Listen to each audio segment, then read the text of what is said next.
স্বাগত দীপ্ত সংবাদে, আপনাদের সাথে আছি আমি মোহাম্মদ ইফতেখার। ঝিনাইদহ ৪ আসনের সংসদ সদস্য আনোয়ারুল আজিম আনার হত্যার ঘটনায় গ্রেফতার ৩ আসামিকে ৮ দিন করে রিমান্ড দিয়েছে আদালত। তারা হলেন সৈয়দ আমানুল্লাহ আমান ওরফে শিমুল ভূঁইয়া, ফয়সাল আলী সাজি ওরফে তানভীর ভূঁইয়া ও শিলাস্তি রহমান। দুপুরে ঢাকার chief metropolitan magistrate Dilruba Afroz তাদের বিরুদ্ধে তাদের রিমান্ড মঞ্জুর করেন। এর আগে আদালতে ৩ আসামিকে হাজির করা হয়। তাদের ১০ দিন করে রিমান্ডের আবেদন করেন তদন্ত কর্মকর্তা ডিবির ওয়ারি জোনের সহকারী কমিশনার মাহফুজুল ইসলাম। এদিকে সংসদ সদস্য আনার হত্যাকাণ্ডে অংশ নেওয়ার অভিযোগে আটক জিহাদ হাওলাদারকে ১২ দিনের রিমান্ডে দিয়েছে ভারতের বারাসাতের আদালত। আনার এমপি মহোদয় হত্যার আসামি ৩ জন, তানভীর ভূঁইয়া, শিলাস্তি রহমান সহ ৩ জন আসামির তদন্তের স্বার্থে মহামান্য হাইকোর্টের নির্দেশনা মোতাবেক জিজ্ঞাসাবাদের জন্য ৮ দিনের রিমান্ড মঞ্জুর করে। ঝিনাইদহে ফিরেছেন সংসদ সদস্য আনোয়ারুল আজিম আনারের মেয়ে ডরিন। বাবা হত্যার দৃষ্টান্তমূলক শাস্তি চান তিনি। ঢাকা থেকে বৃহস্পতিবার মধ্যরাতে ঝিনাইদহের নিজ বাসায় ফেরেন তিনি। আজ শহরের ভূষণ স্কুল সড়কের বাড়িতে সাংবাদিকদের সাথে কথা বলেন। এক প্রশ্নের জবাবে ডরিন জানান, সুযোগ পেলে অবশ্যই রাজনীতি করবেন। প্রধানমন্ত্রীর সাথে তিনি দেখা করেছেন। এ হত্যার বিচার হবে বলে আশ্বস্ত করেছেন সরকার প্রধান, এমনটাই জানিয়েছেন ডরিন। ভারতে যাওয়ার বিষয়ে তিনি জানান, স্পিকারের সহযোগিতায় ভারতের ভিসা পেয়েছেন, প্রয়োজন হলে দেশটিতে যাবেন তিনি। এই হোক, যে কারণেই হোক, আমি তো আপনাদেরকে আগেই মিডিয়ার সামনে বলেছি যে তদন্ত করতে হবে, সুষ্ঠু বিচার করতে হবে। কি হয়েছিল, কেন হয়েছিল আমি দেখতে চাই, এবং আমি যদি না চিনতে পারি আমি চিনতেও চাই তাদেরকে, এবং এর জন্য যা করতে হয়, যে পর্যন্ত যেতে হয় আমি যাব, এবং মাননীয় প্রধানমন্ত্রী আমার সঙ্গে আছেন, তিনি আমাকে সহযোগিতা করবেন।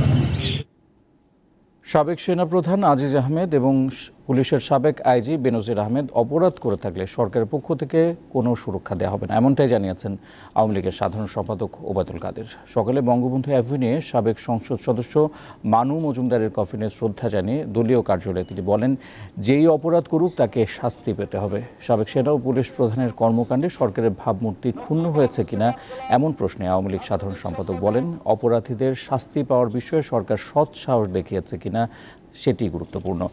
আবরার ও বিশ্বজিৎ হত্যাকাণ্ডের উদাহরণ টেনে তিনি বলেন, ছাত্রলীগের কর্মী হয়েও কেউ পার পায়নি। তিনি সাবেক আইজিপি হন আর সাবেক সেনাপ্রধান। আমাদের দেশের প্রচলিত আইনে অন্যায় যে করবে তাকে শাস্তির কাছে সমর্পণ করে। এখানে কোনো প্রকার সরকারের কাউকে প্রোটেকশন দেওয়ার বিষয় নেই। গোল্ডেন রাইস, জিনগত রূপান্তর বা জেনেটিক্যালি মডিফাইড নতুন জাতের ধান।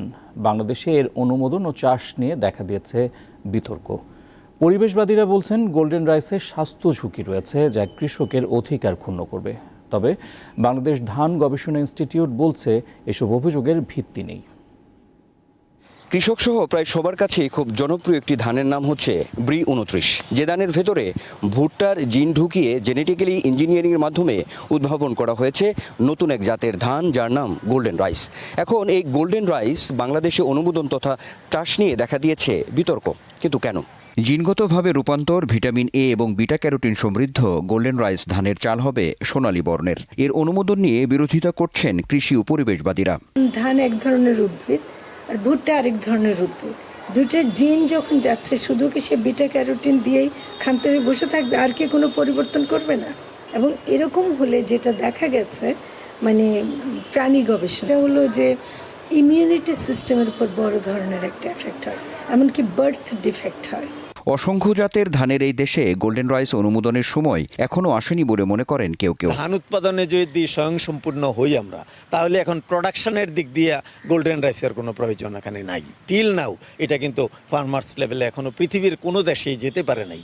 ফিলিপিন্সে চেষ্টা করেছিল, সেটা এখন বন্ধ হয়ে গেছে। সো এই অবস্থায় আমাদের চিন্তা করতে হবে যে আদৌ আমাদের প্রয়োজন আছে কিনা এখন গোল্ডেন রাইসের, এবং থাকলেও সেটা কোন এসপেক্টসে আমরা নিব। তবে বাংলাদেশ ধান গবেষণা ইনস্টিটিউট এর দাবি, দীর্ঘদিনের গবেষণার ফলে গোল্ডেন রাইস এর পরিবেশগত ও স্বাস্থ্য ঝুঁকির কোনো প্রমাণ মেলেনি। এটার মধ্যে কোনো স্বাস্থ্য ঝুঁকি থাকার মতো কোনো উপাদান নেই যেটা ক্ষতিকর প্রভাব ফেলতে পারে বা কিংবা পরিবেশের উপর প্রভাব ফেলতে পারে। এটা কোম্পানির হাতে যাওয়ার কোনো সুযোগ নাই, এটা কৃষক। এটার জন্য যারা এটা গবেষণার সাথে জড়িত তারা এটার জন্য কোনো স্বত্বাধিকার চার্জও কিন্তু তারা বলে নাই। বাংলাদেশের পরিপ্রেক্ষিতে গোল্ডেন রাইসের অনুমোদনকে ইতিবাচকভাবেই দেখছেন কৃষি অর্থনীতিবিদরা। আজকে যারা জেনেটিক্যালি মডিফাইড অর্গান নিয়ে প্রশ্ন তুলছেন তারা কিন্তু হাইব্রিড রাইস নিয়েও প্রশ্ন উত্থাপন করেছিলেন এবং তার আগে তারা উচ্চ ফলনশীল জাত নিয়েও প্রশ্ন উত্থাপন করেছিলেন, কিন্তু তাদের সেই প্রশ্ন ধোপে টেকে নাই। মাঠ পর্যায়ে গোল্ডেন রাইস ধানের চাষাবাদে পুরোপুরি প্রস্তুতি সম্পন্ন হয়েছে বলে জানিয়েছে বাংলাদেশ ধান গবেষণা ইনস্টিটিউট। গোলা ভরা ধান, পুকুর ভরা মাছ অথবা ধান নদী খাল, এসবই আবহমান বাংলার চিরায়ত ঐতিহ্য, যার সঙ্গে জড়িত আমাদের খাদ্যাভ্যাস এবং পুষ্টি। সেজন্যই গোল্ডেন রাইস অথবা অন্য যে কোনো ধানই হোক না কেন, গুরুত্বপূর্ণ এই খাদ্যের বিষয়ে অত্যন্ত সতর্কতার সঙ্গে সিদ্ধান্ত নেওয়ার তাগিদ সবার। আনোয়ার হোসেন, দীপ্ত সংবাদ, ঢাকা। সপ্তাহ ব্যবধানে রাজধানীতে নতুন করে দাম বেড়েছে কাঁচা মরিচের। কেজিতে অন্তত 80 টাকা বেড়ে বিক্রি হচ্ছে 200 থেকে 220 টাকায়। আগের চড়া দামে বিক্রি হচ্ছে আলু, পেঁয়াজ। বাজারে সব কিছুর বাড়তি দামের বিষয়ে বরাবরের মতোই ক্ষোভ প্রকাশ করেন ক্রেতারা। এবছর আলু ও পেঁয়াজের ফলন ভালো হলেও বাজারে এর সুফল পাচ্ছে না সাধারণ মানুষ। পেঁয়াজের দাম বর্তমানে দাঁড়িয়েছে 70 টাকা কেজিতে। পেঁয়াজের দাম 70 টাকা কেজি, এখন কম দেয় না, কম বেছে না তো। এরা একদিনে 2 টাকা কম আর একদিন 2 টাকা বাড়ায়। পেঁয়াজ কৃষকের ছাড়ছে, বাজার বাড়বো। কোলেস্টোর থেকে ওইখানে যে বড় বড় পার্টিরা মালটা রাখছে, এরা ওইখান থেকে রেট নির্ধারিত করে দেয় যে এই দামে আলু বিক্রি করতে করতে আমরা মাল ছাড়ব। সবজির বাজারেও একই চিত্র। সবচেয়ে কমে থাকা পেঁপের দামও ছাড়িয়েছে 80 টাকা। বাজারের এমন হালে বরাবরের মতোই ক্ষোভ প্রকাশ করেন ক্রেতারা। পেঁপের দাম 20 টাকা 30 টাকা থাকে, বাট এই গত 3 সপ্তাহ 1 মাস ধরে যে 90 টাকা, এটা বিশ্বাস করার মতো না। বাট এখন আমরা কিনতেছি বাধ্য হয়ে। কমার্স সিস্টেম আছে যদি যতক্ষণ বৃষ্টি বাদল না হয়।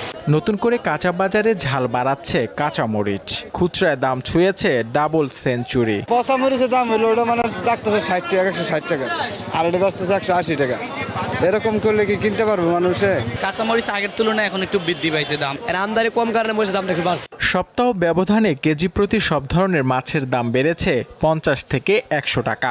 বাড়তি দামে কিনতে বাধ্য হলেও মানুষের মাঝে রয়েছে চাপা ক্ষোভ। 400 টাকা কিনছি, যেটা হয়তো 300 350 টাকা হওয়ার কথা ছিল। সব মাছের আমদানি কম, এবেলে দাম একটু বাড়ছে। নিত্যপণ্যের দাম মানুষের ক্রয় ক্ষমতার মধ্যে রাখতে সরকারের সংশ্লিষ্ট প্রতিষ্ঠানগুলোর বাজার মনিটরিং ব্যবস্থা আরও জোরদারের দাবি সাধারণ মানুষের। নূর আলম, দীপ্ত সংবাদ, ঢাকা। গাজায় চলমান ইসরায়েলের বর্বর হামলায় আরও অন্তত 50 জন ফিলিস্তিনি নিহত হয়েছে। অবরুদ্ধ ভূখণ্ড জুড়ে চালানো পৃথক হামলায় তারা নিহত হয়।